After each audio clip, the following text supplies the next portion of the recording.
Good morning, evening.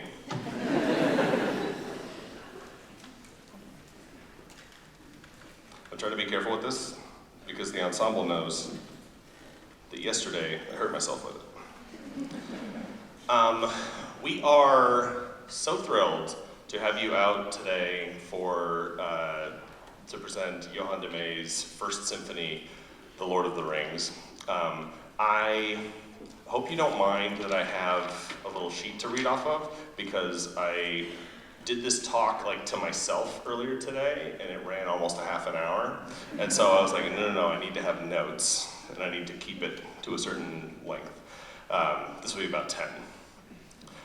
This piece, Symphony No.1, The Lord of the Rings, was written between 1983 and 1987, and it was first performed in 1988. That is conspicuously over a decade before the Peter Jackson films based on the same books by J.R.R. Tolkien. This is not the soundtrack to the movies, but Howard Shore has said in interviews that he knew about this piece when he wrote those movie scores, and you can hear a lot of very similar modal interchange and borrowed harmonies between keys in this piece that you do in the movie score. It was performed originally in Belgium. The composer Johan de Meij is Dutch, but now resides, I think, in Los Angeles. That's my toddler up there. Movements, this is a 5-movement work. It's the only thing we are doing today, if you've looked at the program, it's just the one piece. Movements 1, 3, and 5 are character pieces. Movement 1 describes Gandalf the Wizard, and contains themes for him, for his horse Shadowfax, and a different theme for Gandalf's Sindarin name, which is Mithrandir. Movement 3 describes the creature Gollum, as well as Smeagol, the name of the character, before they were corrupted by the One Ring. How many have read the books out there? Read the books? Oh, this is gonna be fun. Me too, again, just for this project. Those are 2 different themes and will be treated differently, and you will hear them sort of battling it out for the soul of the creature. Movement 5 concludes the symphony with a musical depiction of the jolly and exuberant hobbits of the Shire.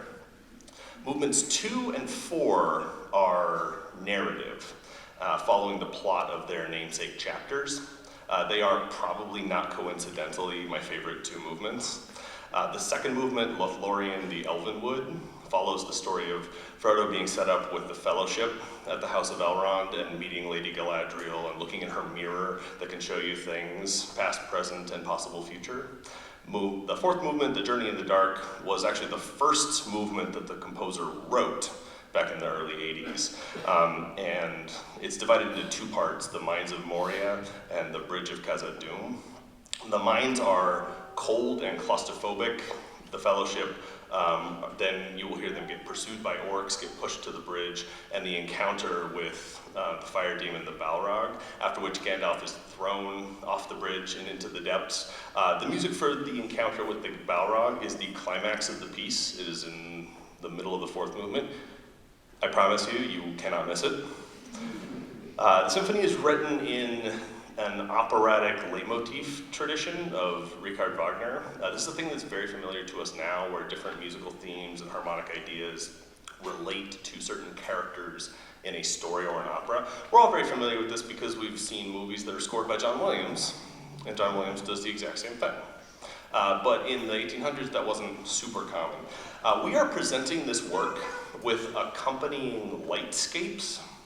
There will be different colors and color combinations in this room and on stage that will correspond to the different melodic or thematic material that they signify in the piece. There are 14 total pieces of thematic material in this work. You will hear differentiated musical material for things like Shadowfax, Smeagol, the Balrog, and the Mines of Moria themselves. You will know when we are in the Mines of Moria, I promise.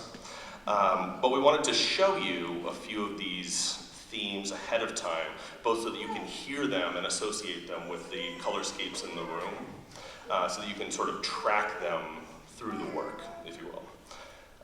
Up first, question. Can you all hear me okay? Yeah. first one is perhaps the main theme of the piece. This is the theme for Gandalf the Wizard.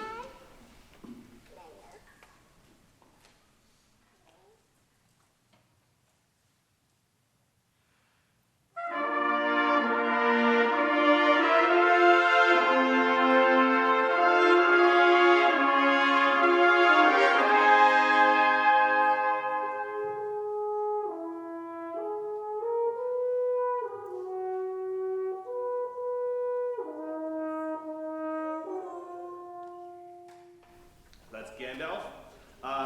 You will hear that in almost every single movement, I believe. In most movements, you will hear the fanfare that is associated with the fellowship.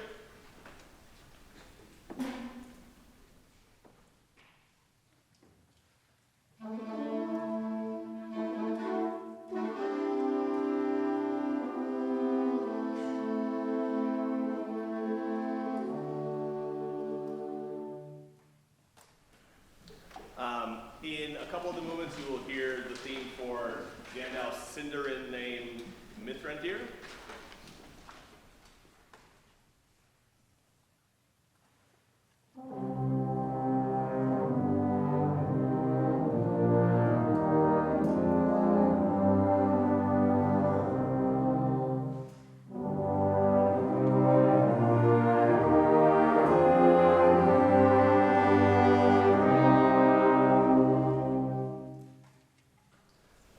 In movement 2, you will hear the theme for Lothlorien, the Elvenwood.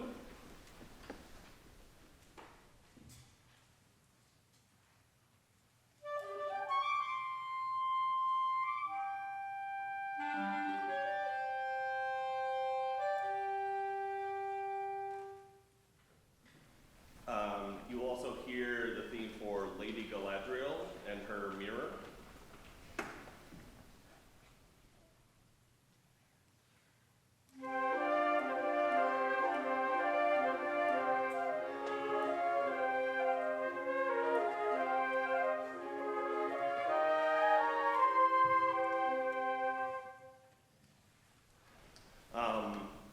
In the third movement, you will hear the theme for the creature Gollum, who is depicted as being loathsome.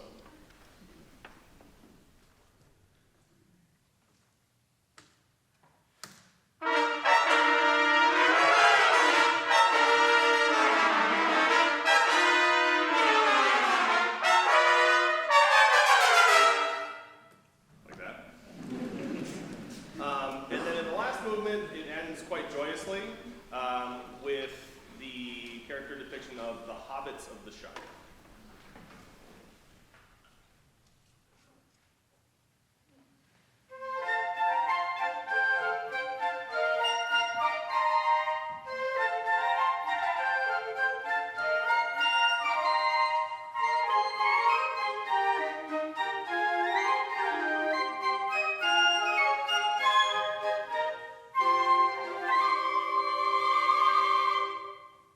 And then the fifth movement ends as the book does, in the chapter of the Grey Havens, where Frodo and Gandalf sail across to the Undying Lands. It does not end large, it ends as the book does, like that.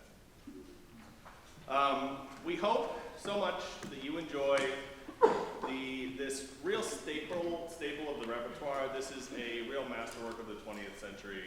This is Johan de Meij's Symphony No.